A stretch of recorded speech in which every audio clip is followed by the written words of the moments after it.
How to get gigs as a musician.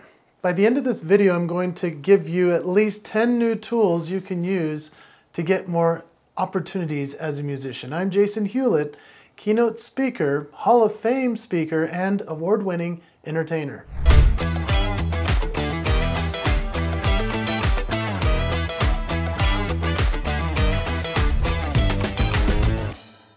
So I'm actually going to reveal in this video the #1 secret to getting gigs as a performer and a musician. And it actually comes from a comedian named Steve Martin, who's actually an amazing musician himself. I'm also going to reveal to you my very strong opinion on America's Got Talent, American Idol, and other reality TV shows that you can possibly go on as a musician. So the #1 thing you need to do in order to get gigs as a musician, I hate to tell you this, you've got to be good. That may sound so obvious, but a lot of people don't really think about that. They just say, I'm just going to be a musician, play my songs, and everybody will love me. Well, no, that's not true. You need to get good. You need to write good music. You need to perform well, but you just need to get good. That means performing a lot, getting every opportunity possible.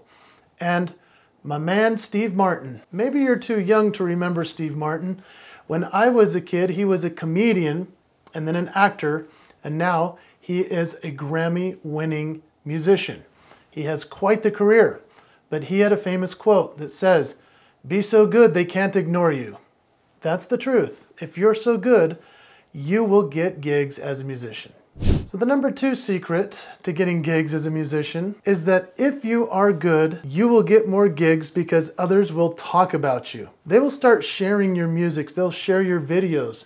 They're going to utilize them in all that you do in terms of using your music on their videos, or say, hey, I want that person at my event. Now, there have been people that have been discovered just by their online content or people seeing them in person and saying, hey, that guy's got something. For example, Justin Bieber, he was in Canada performing on drums on the side of the street, and he was discovered. He became a viral sensation for that. There are other stories of people like James Blunt, people that created one song like, "You're Beautiful," and the next thing he knows, it went viral. It was such a good song. He's opening for Elton John within only a couple months of him being discovered.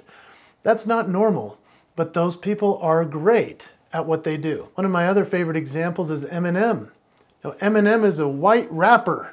Yeah, he was discovered and Dr. Dre said, I believe in this kid. Everybody said Dr. Dre was nuts, even though Dr. Dre is a genius.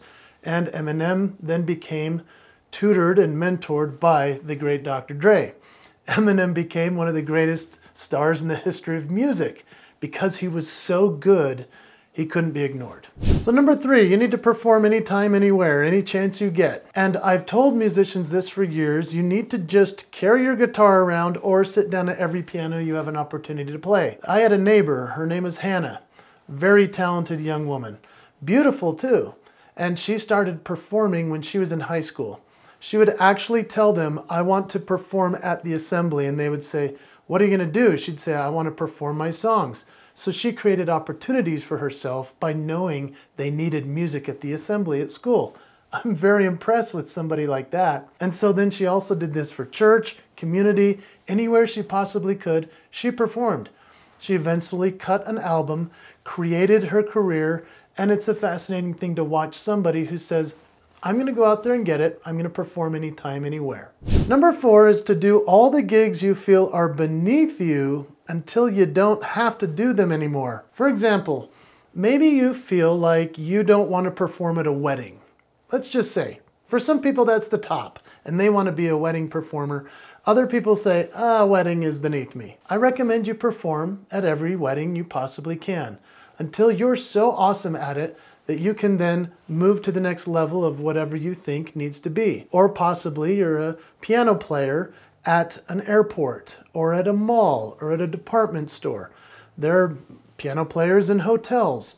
Maybe to you, you're thinking, well, that's beneath me. Okay, well then go do it. Become so great at it that you have so many other opportunities to do other things. Go do all the gigs you feel you don't want to do until you don't have to do them anymore. Okay, so how about performing at places like a funeral? How about the open mic? Maybe it's at a school. Maybe it's at a charity event. I want you to go and try and find opportunities where you can perform. Now, performing at a funeral might not sound very awesome, but it really is an important gig. You see, honoring somebody who's passed along, whether you know them or not, people will talk about how good you were, how memorable as well. Performing at a charity event, performing at these other opportunities, this gives you a chance to be seen, to be heard, to eventually share that you have an Instagram handle, or that you're on Spotify, or that you have a YouTube channel. All these things matter. You can always say, buy my songs on iTunes. People are blown away that you have your own Pandora channel. And so if you perform at as many places as you possibly can, it will open up many doors for you, even if it's things as odd to you as something like a funeral or a wedding or a kid's birthday party. Just go do those events and your life will change. So before I share the rest of these tips, because I promised you 10 of them, if you will, just press a like for me on this video. There's lots of videos that I'll be making all over the internet that are exciting, but I appreciate you liking this one. Thank you. Okay, so number 6 is create your own opportunity. Now, if you go to a big city that's known for music, such as Nashville, Austin, Texas, Seattle, LA, New York, you name it, these places that are known for musicians. Here's what I want you to realize. Those people obviously went there as musicians to try to land a big deal, to get an agent, to get a record deal, etc. But they created their own opportunities. A majority of those performers, those musicians, are performing on the street. They're handing out flyers. They're asking every single store and restaurant, can I come and perform for your people? When you're willing to go and do that and put yourself out there, especially in a major city that's known for music, you'll have more and more of an opportunity as you perfect your craft, get better at your songs, at your performing, at your musicianship, but it's also about salesmanship. A lot of the greatest musicians we've never heard of were unwilling to sell themselves. You must be willing to market, to sell, to put your name out there, and to perform every chance you get and create your own opportunities. One of the things that most people forget is that you need to create a demo. And so as you create your opportunities for yourself, this also gives you a chance to create and capture the music. So record your live performances. Maybe it means that you're going on live streams and you're doing performing online. I saw so many artists launch during the pandemic of 2020 when everyone was trapped in their homes. Artists were needed. Everyone wanted to hear them. And so you can create those opportunities through live stream, and then eventually you can create a demo just from that. I've seen artists launch just by sharing their music on Instagram. Just little clips of a song that they play over and over and over, building an audience that likes them, asking for people to share it. And that leads us into our next point. Your online presence is number 8 for how to get gigs as a musician. Online presence is so fascinating right now because any artist can launch any way that they want. Now, if you have an Instagram page or a YouTube channel, or if you've created something through Spotify or put your music into iTunes, you can create something of yourself. What's fascinating about this is once you grow your following, just because you're posting content, performing, being the musician you were born to be, you're gonna get followers. There's a group called Sorella that I love, these 3 sisters that decided we're just going to put out content of us harmonizing together because they're these darling girls that sounded so great as they sang. Huge Instagram following, and then they're invited to The Voice. And what's so interesting about these types of shows is that you get more opportunities depending upon how big your following is online. They want you on their show because they know they'll have more viewership. And that leads me to the next point. Number 9 is my point that I made at the very beginning about America's Got Talent, American Idol, The Voice, all of these reality shows. I have very strong opinions about this, and here's why. You see, years ago I was invited to be on America's Got Talent. They had been courting me for years, asking me to come on because they thought, we need somebody who can do music and comedy and impressions, all the things that I'm known for. Eventually, I finally found out that it wasn't for me. And it was a very bad experience because I held off a lot of dates. I turned away a lot of gigs. in order to hold those dates for America's Got Talent. They really ruined my career trajectory for about 2 years because they made me push other stuff away so I could hold the dates for them. However, it can be good for some people. My friend Alex Boyer, he's a great singer and he's from the United Kingdom.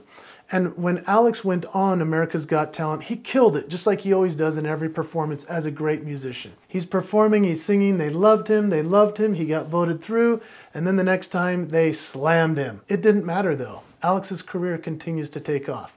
So if you're okay with going on a show like that and having them say that you're awesome, and then perhaps cutting you at your legs, that's what they do. But it's helped launch a lot of people. It's helped other people with their trajectory. It's also hurt someone like myself to say, I'm going to turn away all other opportunities, hoping America's Got Talent will be the place for me to get more gigs and be the musician I want to be. And eventually, it just doesn't turn out that way. So don't put all your eggs in that basket. Number 10 is to make friends with other musicians and event planners and agents. It's really interesting when you start to see other people doing their career because you say, oh, I like what they're doing, and you learn more and more. You see, when you become friends with other artists, if you notice, people in the music business, a lot of them are friends with each other. They help each other. They lead each other to agents and opportunities, maybe have each other tour for one another. It's powerful to have friendships within that circle. So if you're a musician, don't isolate. Go and be friends with as many people as you can in your industry. It'll help you get more gigs. Okay, so I hope that this has given you 10 cool ideas at least as to how you can get more gigs as a musician. I hope that you've enjoyed this video. If you will, just put a like in there. And then I appreciate so much you taking the time to watch. I'm Jason Hewlett. Good luck getting those gigs.